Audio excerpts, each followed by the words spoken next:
By getting outbid on multiple offer situations, we're going to be covering how to win a bid when you're up against other potential bidders when you bid on a property on an Austin home in today's show. Join us in just a second. Welcome to Austin Realty Behind the Scenes with Ryan Rodenbeck. So we're going to go into part 2 of this, which is structuring your offer to compete in a multiple offer situation. So let's set the stage here. So we've got a nice home, 3-bed, 2-bath, list for $399. Yep. Hot neighborhood. We know there's going to be multiple offers. So how do we go in and write that offer and structure it to compete against a potential cash offer? Yeah, so the first thing I say is that you want to set the listing agent. I mean, first, let's say you're in the day of it first being listed and you're looking at the property. People know that you're wanting to buy this property. You're telling your agent, I want this property. Okay. So and there's no other offers at this time, but you know it's coming. Mm-hmm. So you put a really good offer down, probably full price if you really want it. If you're in Austin, you're finding a property you like, you know it's gonna be hot, full price. Tell the listing agent, have your agent tell the listing agent, please let us know if there's multiple offers on this. Most good agents will do that, okay? Then you get the offer, you get the multiple offer notification saying, we received multiple offers, we're asking for highest and best by Monday at 10 a.m. Okay? That's how it starts. So we've got the offer written, it's in, but obviously, now we got to come back with our best and final. Your best terms, yeah. And so now we've got to get creative or aggressive in a way. Mm-hmm. So how do we do that? Yeah, so we're going to go step by step in the contract of what the most acceptable terms are to A, the listing agent, and B, the seller. The first thing is going to be the title policy. In Texas, 99% of the sales that occur here have the seller paying for title policy. And the title policy is what percentage of the purchase price? It's about 0.8%. 0.8%. Yeah. Another thing is there's no rule or rhyme for this, but in Texas, it's tradition for the seller or the seller's agent to pick the title company because sellers agents that do a lot of deals, like I am a top producing listing agent, right? We do, 40 listings per year. Right. So you have your title representative, escrow officer, that's reliable, that gets the deal done. Yeah. No fuss, no fuss. It's easier for the seller's agent to pick the title officer. Okay. So don't fight that. Don't fight it. We get it all the time, and it's just such a rookie move. I've seen veteran agents. I got an offer 2 weeks ago, and it had the buyer's preferred pick for title, and I said, why would you do that? And very nicely said, why are you picking your title company? He said, well, I just wanted to make sure we work with someone. It's an ego play, really. Mm-hmm. I mean, when I write an offer, I'm the top producing listing agent, right? I write an offer on someone else's listing. I never put my own title company in there because I want them to know that I'm easy to deal with. Yeah, because it's a losing battle. For one, the listing agent could already have open title at the title company, done all the preliminary stuff, knowing this home was going to sell fast. Yeah. And so they got their ducks in a row and are prepared, and 10 times out of 10, they're not going to want to change that. Yeah. And your job as a buyer and your job as a buyer's agent is to make this very easy to accept. Okay. Number 2, come in strong on price, right? We never know what the price is going to end up at. Listing agents aren't supposed to tell us. As a buyer's agent, there's nothing unethical about saying, hey, if we came in at 420, would that work? It would be unethical for the listing agent to say, yes, that would work, because he has to go back and get the same information to all people. Right. So, forget that for a second. But what I tell my buyers is just put get your gut feel. I'll guide them to some degree based on how many offers I think there are or not.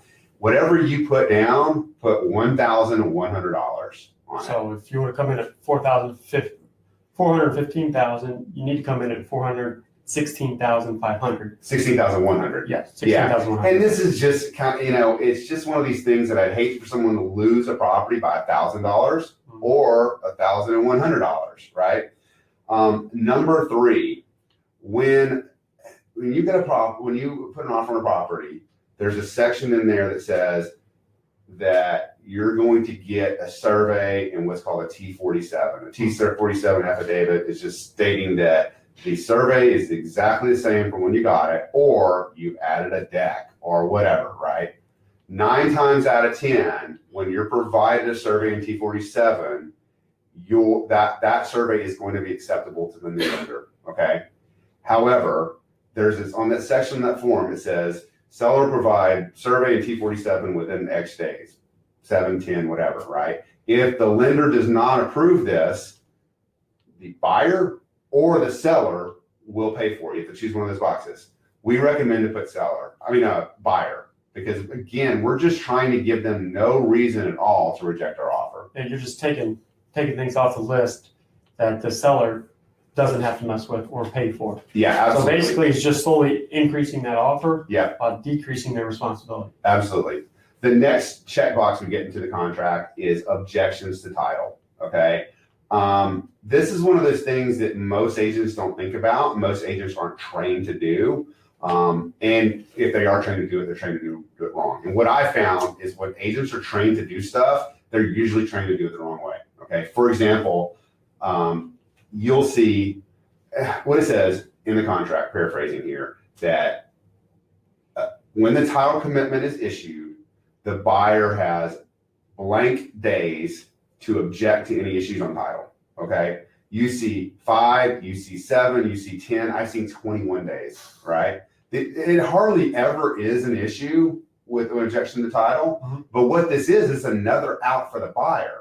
So the reason this is important is because agents that aren't trained right, they put 7 or 10 days, not only are they past the option period, they've got another out. Because when you put an objection to title, the seller has 15 days to either cure the objection or the thing goes away, right? So we recommend putting 3 days on for objections to title, okay? Why 3 days? Because if it's on a Friday, you want the weekend to look at it, you don't want to have to wait 1 day, it's like I said, it's hardly ever an issue, but you at least want a day or two to look into it, make sure there's nothing crazy. Yeah. You still need time to do your due You diligence. still need time. And 3 times seems like a very aggressive number, but still yet plenty of time. Absolutely. Makes sense. Yeah. Number 5, home warranty. There's a section of the contract that says the seller will pay for a residential service contract, aka a home warranty, in the amount of X dollars. Okay. If you're not in a multiple offer situation, we always put $500 or $600 for home Because warranty. you can get away with it. You can get away with it, it's normal. Okay. But if you're in a multiple offer situation, don't let that be the reason you lose the deal. Right. Right. Without the credit card, put the home warranty on it, be done with it. Absolutely. You can do it right before close. Yeah. That's Yeah. it. So that's a pretty easy one. Number 6, close day, close as quick as possible. This goes back to why we asked the lender how quick they can close. Because if you're competing with a cash offer, they may be closing quick. You want to do 3 weeks if possible. Okay. Question number 7 in the contract, or field number 7, lease back. Are you going to take this to the property at funding, or are you going to do a seller temporary lease back? This is your opportunity as a buyer or as a buyer's agent to offer an incentive that's going to be beneficial to the seller, but does not cost you so much money, or cost you very any money. And the reason why, I was going to say, what's the reason why? Yeah, because when you close, in most cases, your note is not going to be due for 30 days. You can even time the closing at sometimes for 45 or 60 days. Forget that for a second. But you're putting your down payment on the property. You're closing. It's usually 30 days for your next payment is due.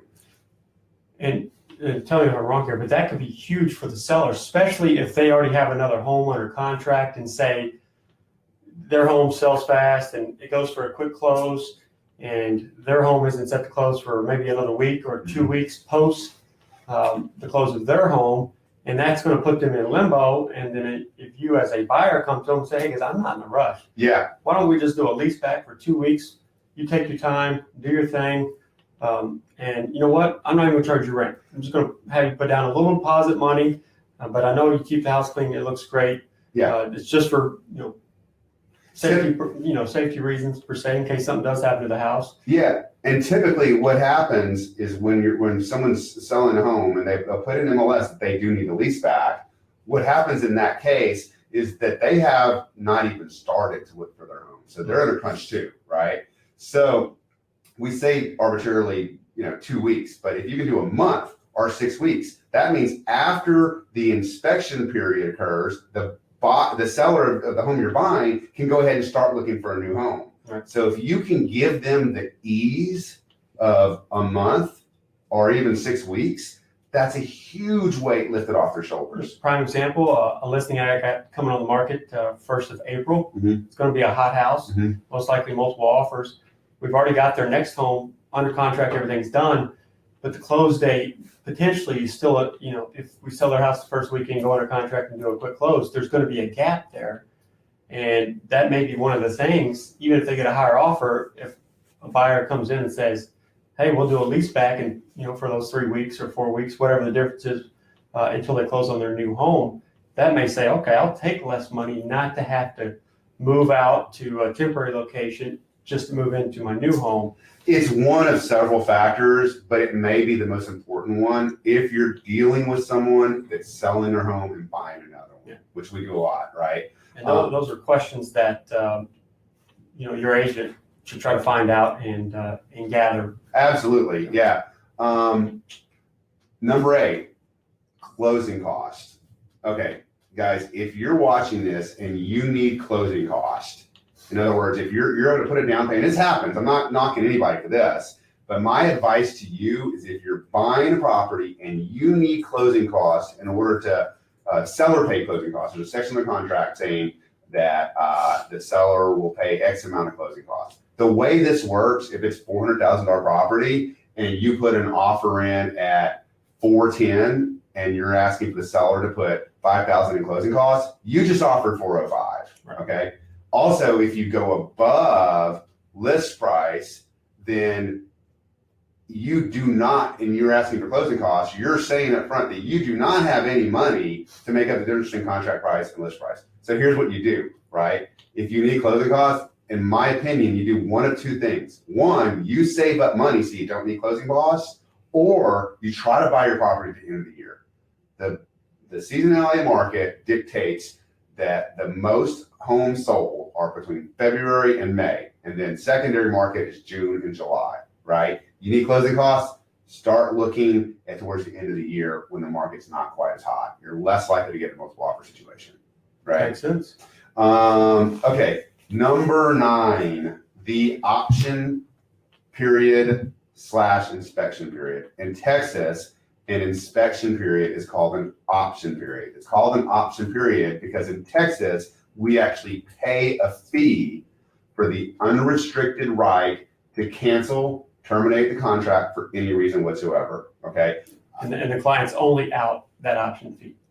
And the client, exactly, right. So in other words, Matt puts an offer on a $400,000 property, he puts up $300 option fee, then if he cancels during the first 7 days, whatever that designated period is, it's usually like, $300 for 7 days, then he can cancel for whatever reason, he loses the $300.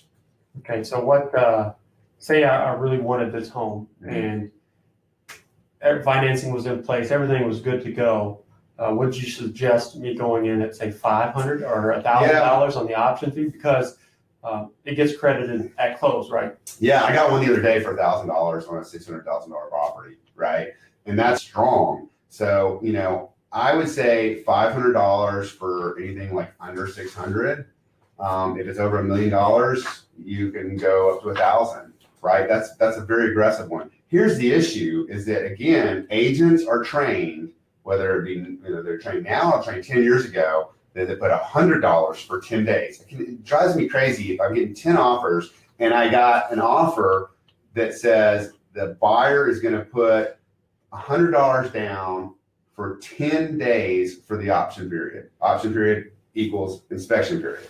So you're saying you really want this property. I'll even get one of these letters saying they love the property, but they're only gonna have $100. But their terms don't reflect it. But yeah, the letter says you want it, but the terms say the property sucks. Yeah. Right. I only want to lose $100 if I back out. Yeah, No, and you're asking a seller because you understand your greatest leverage is that first opening weekend, and you're asking a seller to take your home off the market for $100.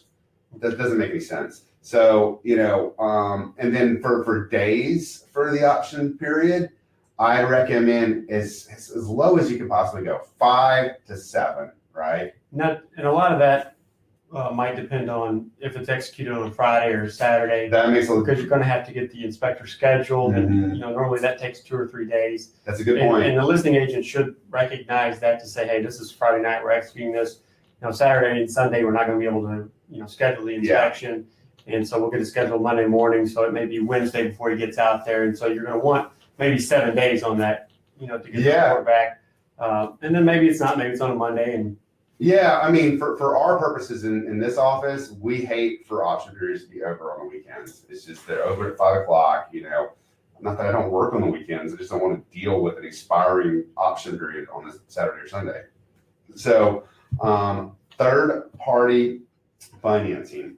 This goes back to why you ask the lender if A, you're fully qualified when they get the pre-qualification, and B, if you can put 0 days for third party financing. So let me explain this to you, Matt, and you know this, but let me explain it to our viewers. But most agents are trained to put 18 to 21 days on third party financing. Okay. They're also read the contract to say that buyer will obtain approval for the loan in X amount of days, which they're trained to do 18 to 21. And if they cancel based on the sole reason of a lender says they're not qualified, that they get their earnest money back. I've talked to untrained agents and they say, I cannot get approval in 18, 20 days, right? And what I've had arguments about this with agents is, I don't need you to get approval. I don't care if you get approval. All I need you to know is if you don't get approval, you're losing your earnest you're losing your earnest money. So when multiple offers started getting really rampant back in, I think, 2011 with Max, I asked him, I said, what can we do to strengthen these offers? He says, put 0 days for third party financing. And even myself, I've been doing this for years. God, 0 days. Like, can you get them approved? He says, A, I know that they're approved when I send them the pre-qualification letter because I do my job and I go through their finances. And then B, I still have the option period, which again is the unrestricted right to terminate for whatever reason, right? This is, if you use this technique along with the lease back and everything else we say here, this gives you a leg up on almost everybody out there that's writing offers. I mean, the way we write offers at Spyglass Realty in multiple offer situations is phenomenal. People are using 1 or 2 of these things, but not using all of them. So it sounds like, shameless plug here, home buyers in Austin just need to call you or myself. That's my advice, but we're trying not to be just overly promotional. Make sure that whoever you're interviewing to do your loan and to be your buyer's rep, that they have some insight on all these issues.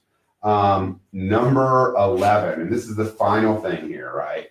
So going back to the $400,000 price point, if you're offering $420 on that property, then there's going to be an issue in the seller's mind, in the listing agent's mind. If you're not paying cash, you're getting a loan, will the home appraise? Okay. So what we've done is we've got an attorney to write our own appraisal addendum that says the buyer is willing to make up the difference between contract price and appraisal price up to X amount, right? So home's under contract for $420, home appraises for $410. Mm-hmm. So there's a $10,000 difference there. Mm-hmm. And buyer makes up the difference, whatever they choose. So now there's a new appraisal addendum, and there's a checkbox 1 that says, buyer will make up the difference open-ended.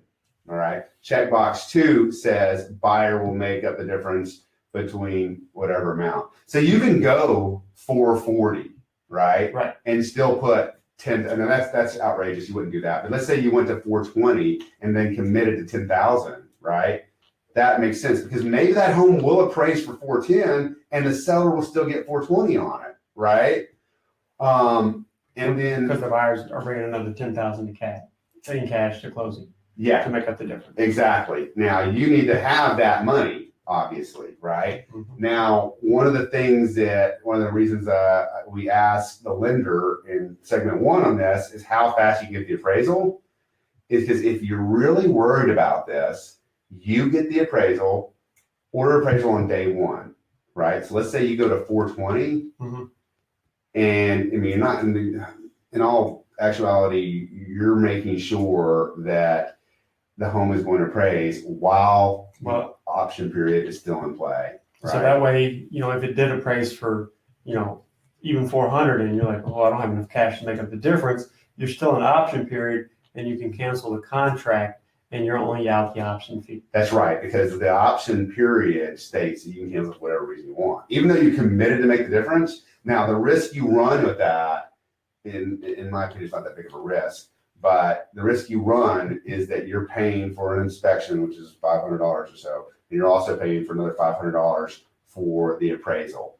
But what I would like to say about that is that, if you're going to offer $20,000 over, you don't want to get into this situation where you don't want to get in the situation. You need to be committed to what you're paying over, right? Yeah. I mean, if you're really worried about it and you want to get it done fast, that's completely fine. You're just doing a safeguard, mm-hmm. but it's not going to go over well if you're going around offering $30,000 over, going to make a commitment that you're going to pay $30,000 and get an appraisal every time and then canceling, right? So you need to know how bad you want the property and how much you're going to be willing to pay between contract price and list price.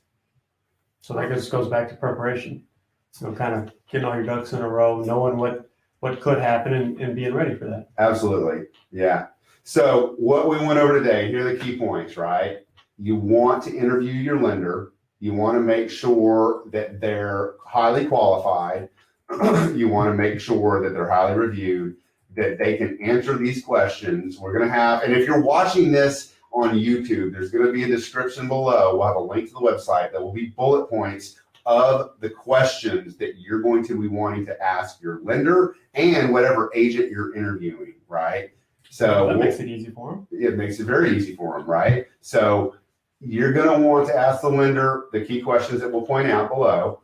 And then when you're writing a multiple offer situation, you're going to want to go over all of these terms with your agent to make sure that they understand the ramifications of putting this offer in. Does that make sense? Right. Yeah. After somebody watches this, they may know more than their agent, or how to write a more aggressive offer. If they do, then maybe you should call us, right? If you know more after watching this than your agent, you may want to think about who you're choosing to represent you, right?